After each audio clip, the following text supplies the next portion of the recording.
اعوذ باللہ من الشیطان الرجیم بسم اللہ الرحمن الرحیم واختار موسیٰ قومہ 70 رجلا لمیقاتنا۔ اب ایک تو سزا دے دی گئی، ایک تو پرج ہو گئی، اور یہودی جو ہیں جنہوں نے کہ آخری وقت تک اس کے اوپر قائم رہے انہیں قتل کر دیا گیا۔ اب اس کے بعد ایک اجتماعی توبہ کے لیے حضرت موسیٰ علیہ السلام نے اپنی قوم کے 70 سرکردہ افراد کو لیا، واختارا چن لیا۔ اختار موسیٰ قومہ 70 رجلا لمیقاتنا، اللہ تعالیٰ ہی نے طلب فرمایا ہے، ہمارے وقت مقررہ کے لیے چن لیے موسیٰ نے اپنی قوم میں سے 70 سرکردہ افراد۔ فلما اخذتهم الرجفۃ، جب وہ آئے ہیں کوہ طور پر یا اس کے قریب تو ان کے اوپر کپ کپی طاری ہو گئی یا زلزلے نے آ پکڑا، یعنی وہ ایک سخت ترین جو ہے ان کے لیے پھر خوفناک صورت پیدا کر دی گئی۔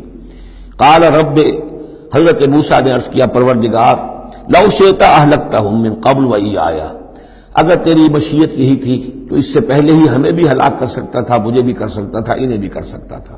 خطا کار تو ہم ہیں، غلطی ہوئی ہے، لیکن بہرحال ہم نے اتنا بڑا کفارہ بھی دے دیا ہے، اپنی قوم کے اتنے لوگوں کو اپنے ہاتھوں ذبح بھی کیا ہے، لیکن یہ کہ اگر ہلاک ہی کرنا تھا جو اس وقت شکل ہو رہی ہے تو پہلے قدم پر بھی تو ہلاک کر سکتا تھا۔ لو شئت اہلکتہم من قبل وإیایا، اگر تو چاہتا تو ہلاک کر دیتا ان سب کو بھی اور مجھے بھی۔ اتہلکنا بما فعل السفہاء منا، کیا تم ہمیں ہلاک کر دے گا ہمارے کچھ بے وقوف لوگوں کی حرکت کی وجہ سے؟ ہمارے ہاں کچھ بے وقوف تھے جنہوں نے حرکت کی تھی، اور ان کی وجہ سے کیا پوری قوم کو ہلاک کر دے گا؟ ان ہی الا فتنتک، نہیں یہ تیری طرف سے ایک آزمائش ہے۔ تضل بہا من تشاء، تو گمراہ کرتا ہے اس کے ذریعے سے جس کو چاہتا ہے، وتہدی من تشاء، اور ہدایت دیتا ہے جس کو چاہتا ہے۔ انت ولینا، تو ہمارا ولی ہے، ہمارا ساتھی ہے، پشت پناہ ہے، مولا ہے۔ فاغفر لنا، بس ہمیں بخش دے، ہماری گناہ کو معاف فرما، ورحمنا، ہم پر رحم فرما، وانت خیر الغافرین، اور یقیناً تمام بخشنے والوں میں تو سب سے بہتر بخشنے والا ہے۔ واکتب لنا فی ہذہ الدنیا حسنہ وفی الآخرہ، ہمارے لیے اس دنیا کی زندگی میں بھی حسنہ لکھ دے، طے کر دے۔ اب دیکھیے یہ دعا کر رہے ہیں حضرت موسیٰ اپنی قوم کے لیے، بنی اسرائیل کے لیے، واکتب لنا فی ہذہ الدنیا حسنۃ وفی الآخرہ، وہی الفاظ ربنا آتنا فی الدنیا حسنۃ وفی الآخرۃ حسنۃ وقنا عذاب النار۔ تو لکھ دے، طے کر دے کہ ہمارے لیے دنیا میں بھی حسنہ ہو، آخرت میں بھی۔ انا ہدنا الیک، ہم تیری جناب میں توبہ کرتے ہیں، رجوع کرتے ہیں، جو خطا ہو گئی ہے اس کا اعتراف کرتے ہوئے معافی چاہتے ہیں۔ قال عذابی اصیب بہ من اشاء، اللہ نے فرمایا جہاں تک میرے عذاب کا تعلق ہے وہ تو اس میں تو میں مبتلا کروں گا جس کو چاہوں گا۔ ورحمتی وسعت کل شیء، تم رحمت کا سوال کر رہے ہو تو ایک رحمت تو میری وہ ہے جو ہر شے کے شامل حال ہے، ہر شے کا وجود میری رحمت سے ہے، اس کا بقا میری رحمت سے ہے، اس کا تسلسل میری رحمت سے ہے۔ ایک تو رحمت عامہ ہے جو تمام مخلوقات کو شامل ہے، تمام مخلوقات جو ہے اس میں سے حصہ پا رہے ہیں۔ ورحمتی وسعت کل شیء فسأکتبها، اب یہاں مراد ہے خاص رحمت جس کے لیے تم کہہ رہے ہو، وہ تو میں لکھ دوں گا ان لوگوں کے لیے۔ اب یہ بہت اہم مقام یہاں آ رہا ہے، وہ اپنی رحمت میں خاص کر دوں گا، لکھ دوں گا، للذین یتقون، جو تقوی کی روش اختیار کریں، ویؤتون الزکاۃ، اور زکوٰۃ دیتے رہیں، والذین ھم بآیاتنا یؤمنون، اور جو لوگ ہماری آیات پر ایمان پختہ رکھیں۔ الذین یتبعون الرسول النبی الامی الذی یجدونہ مکتوبا عندہم فی التوراۃ والانجیل، جو اتباع کریں گے ہمارے امی نبی کی، جس کا کو رسول بنا کر بھیجا جائے گا، رسول نبی امی کا اتباع کریں گے، جسے وہ پائیں گے الذی یجدونہ، جسے پائیں گے لکھا ہوا مکتوبا عندہم، ان کے پاس، اپنے پاس، فی التوراۃ والانجیل، کہ وہ ان کے پاس اس کی پیشن گوئیاں، اس کے حالات، اس کی علامات تورات اور انجیل دونوں میں ہوں گی۔ تو جو لوگ ان کا اتباع کریں گے، نبی امی محمد الرسول اللہ صلی اللہ علیہ وسلم امیین میں سے اٹھائے گئے، اور آپ واقعتاً اس قوم میں سے تھے جس کے پاس کوئی کتاب نہیں تھی، کوئی شریعت نہیں تھی، ویسے بھی آپ نے دنیاوی اعتبار سے کوئی تعلیم حاصل نہیں کی، دنیاوی معیار کے اعتبار سے لکھنا پڑھنا آپ نہیں جانتے تھے، تو امی تھے۔ تو رسول نبی الامی، جو پیروی کریں گے میرے اس رسول کی جو نبی امی ہوگا، جسے یہ پائیں گے الذی یجدونہ مکتوبا، لکھا ہوا، جس کی علامات اور جس کی پیشن گوئیاں، عندہم فی التوراۃ والانجیل، ان کے پاس تورات اور انجیل دونوں میں، یامرہم بالمعروف، وہ انہیں نیکی کے حکم دے گا، وینہاہم عن المنکر، اور تمام بدیوں سے روکے گا، وَيُحِلُّ لَهُمُ الطَّيِّبَاتِ اور ان کے لیے تمام حلال چیزیں، پاک چیزیں حلال کر دے گا.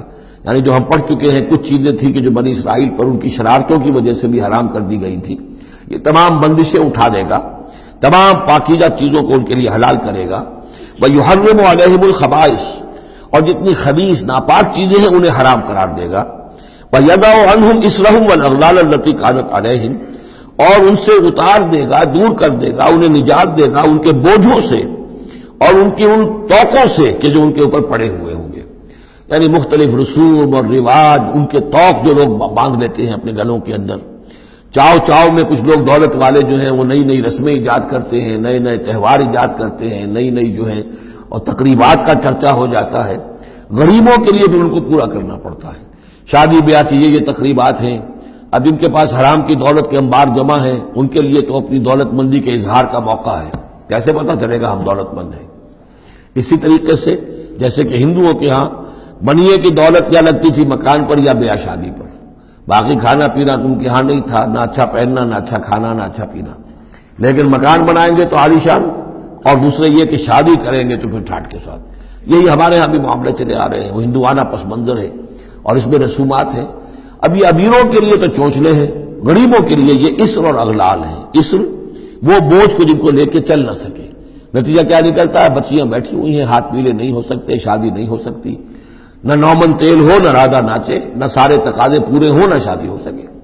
تو یہ جو اسر اور اغلال لوگوں نے، پھر یہ کہ جو سوشل ایوولوشن کہہ لیجئے یا جو بھی اس کے اندر تنزل ہوا ہے، جس کے نتیجے میں لوگوں کے اوپر طرح طرح کی قیدیں آ گئی ہیں. کہیں جو ہے وہ جاگیرداری نظام آ گیا ہے، اس کی قید ہے. کہیں بادشاہت ہے، امپیریلزم ہے، اس کی قید ہے. کہیں سرمایہ دار نظام ہے، اس کا تشدد ہے. تو محمد جب آئیں گے، یہ اللہ تعالیٰ فرما رہے ہیں، ان تمام قیدوں سے نجات دلائیں گے، ان تمام بوجھوں سے نوع انسانی کو نجات دیں گے، عدل اور قسط کا نظام قائم کریں گے. تو وہ چاہے رسومات کی شکل میں ہو اور چاہے یہ کہ ایک نظام ظالمانہ ایکسپلائٹیٹو اگر نظام ہے، ریپریسو نظام ہے، تو اس کو ہٹا کر فالذین آمنوا بہ. اب یہ جو الفاظ آ رہے ہیں اس آیت مبارکہ کے، یہ بہت اہم ہے. اس پر میرا ایک پورا کتابچہ موجود ہے کہ جس کا عنوان ہے نبی اکرم صلی اللہ علیہ وسلم سے ہمارے تعلق کی بنیادیں. فالذین آمنوا بہ گنتی کر لیجئے. تو جو لوگ ان پر ایمان لائیں گے، پہلی شرط ہے ایمان. وعزروہ اور ان کا ادب کریں گے، ونصروہ اور اس کی مدد کریں گے، واتبعوا النور الذی انزل معہ اور اس نور کی پیروی کریں گے جو ان کے ساتھ نازل کیا جائے گا. اولئک هم المفلحون یہی لوگ ہوں گے فلاح پانے والے. اللہم ربنا اجعلنا منہم. اب یہاں تھوڑی سی وضاحت کر لیجئے. فالذین آمنوا بہ وہ لوگ جو اس پر ایمان لائیں گے. ایمان کے دو تقاضے سمجھ لیجئے. ایک تقاضا اطاعت، لا یؤمن احدکم حتی یکون ہواہ طبعا لما جئت بہ. تم میں سے کسی شخص کا مجھ پر ایمان نہیں ہے جب تک کہ اس کی خواہش نفس تابع نہ ہو جائے اس کے جو میں لے کر آیا ہوں، جو احکام میں لے کر آیا ہوں. تم اگر جب ایمان رکھتے ہو کہ میں اللہ کی طرف سے لے کر آیا ہوں تو تمہیں حکم ماننا ہے. لا یؤمن احدکم حتی یکون ہواہ طبعا لما جئت بہ. دوسرا تقاضا لا یؤمن احدکم حتی اکون احب الیہ من والدہ وولدہ والناس اجمعین. تم میں سے کوئی شخص مومن نہیں ہو سکتا جب تک کہ میں اسے محبوب تر نہ ہو جاؤں، اپنے باپ سے بھی، بیٹے سے بھی، تمام انسانوں سے. تو ایک غائب درجے میں اتباع و اطاعت اور دوسرے غائب درجے میں محبت محمد رسول اللہ صلی اللہ علیہ وسلم کی. یہ ایمان کے تقاضے ہیں. اب اس کا نتیجہ خود بخود نکلے گا. پھر آپ کی تعظیم ہوگی، عظمت ہوگی، آپ کا نام جہاں سنیں گے، درود آپ پڑھیں گے. یہ ساری چیزیں جو ہیں، اور یہ کہ جہاں آپ کا کوئی قول آپ کو سنایا جائے فوراً زبان بند ہو جانی چاہیے. پھر یہ نہیں کہ اپنی عقل جو ہے آدمی لڑا رہا ہے. ہاں اس کی تحقیق ہو سکتی ہے کہ واقعتاً یہ حضور نے فرمایا یا نہیں فرمایا، یہ حدیث ضعیف ہے، مضبوط ہے، کیسی ہے. لیکن اس وقت خاموش ہونا ضروری ہے. جب کسی نے کہا یہ حدیث ہے، ہو سکتا ہے کہ حدیث صحیح ہو اور حضور کی طرف اس کی نسبت جو ہے وہ صحیح ہو، مضبوط ہو. لہذا فوری طور پر اپنی زبان بند کر دینا یہ ادب کا تقاضا ہے. تو ضرور ہو وہ نصرو ہو اور مدد کرے. مدد کس کام میں؟ حضور نے ذاتی تو اپنی کوئی امپائر بلڈ نہیں کی، نہ آپ نے اپنے لیے کوئی جاگیر بنائی، نہ کوئی جائیداد بنائی. کس کام کے لیے نصرت چاہیے تھی؟ اللہ کے دین کے لیے. اس کے غلبے کی جد و جہد، اس کے لیے بھیجے گئے محمد صلی اللہ علیہ وسلم، هو الذی ارسل رسولہ بالہدی ودین الحق لیظہرہ علی الدین کلہ، اور اس کے لیے پکار ہے من انصاری اللہ، یہ میرا فرض منصبی ہے، اللہ کا دین مجھے غالب کرنا ہے، یہ میری ذمہ داری ہے، کون ہے جو میرا ہاتھ بٹائے، میرا مددگار بنے؟ تو یہ میدان اب بھی کھلا ہوا ہے، دین پہلے غالب ہوا تھا پھر مغلوب ہو گیا، اور اب تو مغلوب ہے پوری دنیا میں، کہیں بھی ہم ایک انچ زمین نہیں دکھا سکتے جہاں کہہ سکے دنیا سے، نوع انسانی سے کہ اور دیکھو یہاں یہ اصل دین موجود ہے بتمام و کمال۔ تو وہ مشن جو ہے محمد رسول اللہ صلی اللہ علیہ وسلم کا، وہ اب بھی زندہ ہے، لہذا اس کی مدد کرنی ہے۔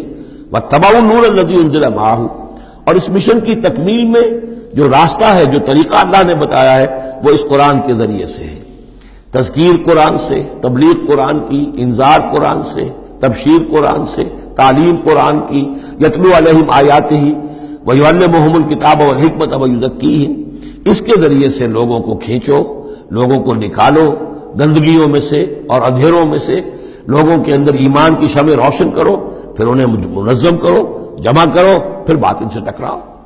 فالذین آمنوا بہ وعزروہ ونصروہ واتبعوا النور الذی انزل معہ، تو جو لوگ ان پر ایمان لائیں گے اور ان کی تعظیم کریں گے اور ان کی مدد کریں گے اور اس نور کی پیروی کریں گے جو ان کے ساتھ نازل کیا جائے گا، یعنی قرآن مجید حضور کے ساتھ یہ نازل کیا گیا، بھیجا گیا۔ اولئک ھم المفلحون، یہی لوگ ہوں گے فلاح پانے والے۔ صدق اللہ العظیم۔